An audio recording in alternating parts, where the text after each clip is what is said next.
The sky had turned a deep gray, as if the darkness was slowly descending over the city. The rain had been pouring non-stop for 2 days, flooding the streets and mixing with overflowing sewage, spreading a strange stench across the town. Once bright and lively, the city now felt like an abandoned ruin. Old buildings, derelict warehouses, and alleyways had become forgotten remnants. People hurried home, locking their doors tightly, seeking shelter from an unseen threat. Ismail had moved to the city 2 years ago. At first, everything seemed fine. A new job, a new apartment, a fresh start. But something was wrong with this place. He found it harder to sleep, constantly feeling like someone was watching him. Initially, he attributed it to stress and fatigue, but the unsettling sensation grew stronger over time.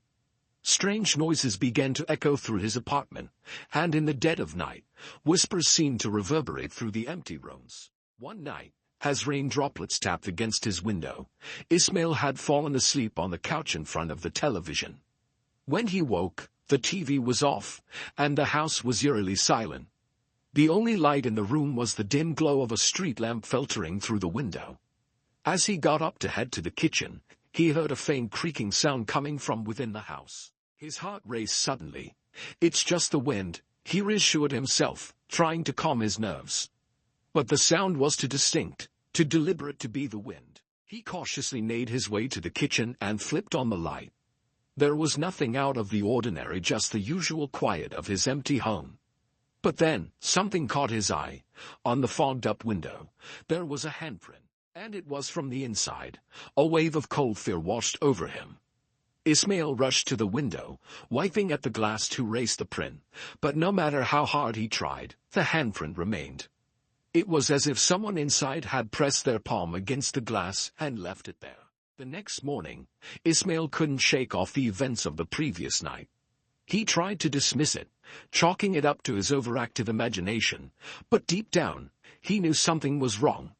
Even when walking down the crowded streets, he felt a pair of eyes following him. It was particularly intense whenever he passed through the old industrial district on his way home. The warehouses had long been abandoned, but one of them stood out. This building, more dilapidated than the others, had broken windows and a permanent shadow clinging to it, as though darkness had made it its home. Each time he walked by, Ismail couldn't help but glance at the building. He was convinced something inside was watching him. One night, unable to bear the weight of his paranoia any longer, Ismail decided to investigate the warehouse. "I need to put an end to this madness," he muttered to himself. Armed with a small flashlight, he made his way to the front of the decrepit building. The streets were deserted, save for the soft pattering of rain. In the distance, a dog howled.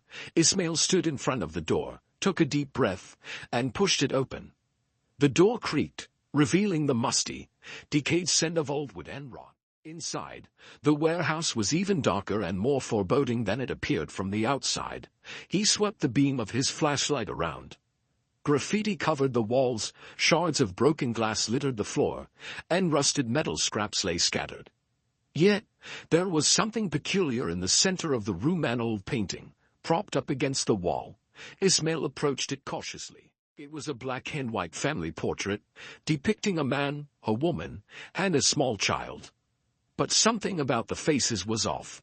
They seemed blurry, shifting whenever he looked directly at them. Suddenly, their noise came from behind the painting. A whisper, faint but distinct, floated through the air. Ismail took a step back, heart pounding, but his gaze remained fixed on the painting. The whispers grew louder, as if the entire building was coming alive with voices. The faces in the portrait began to distort, twisting into grotesque expressions with hollow, empty eyes staring back at him. Then, in a moment of sheer horror, the woman in the portrait turned her head and locked eyes with Ismail. He stumbled backward, dropping his flashlight. The whispers had turned to screams now, as the figures in the painting seemed to claw their way out, advancing toward him. Ismail bolted for the door, but it slammed shut in his face. The darkness of the warehouse swallowed him whole. His breath quickened, and his hands trembled as shadows closed in around him. At that moment, a cold hand rested on Ismail's shoulder. He tried to scream, but no sound came out. The darkness overwhelmed him, and the world faded into silence. The next morning, when Ismail failed to return home, his neighbors alerted the police. The officers who investigated the old warehouse found no trace of him. The only thing left behind was his flashlight, lying on the ground. The city had consumed him. From that night onward, no one walked the streets of that city alone after dark. Because now, they all knew something was watching, lurking in every shadow, waiting.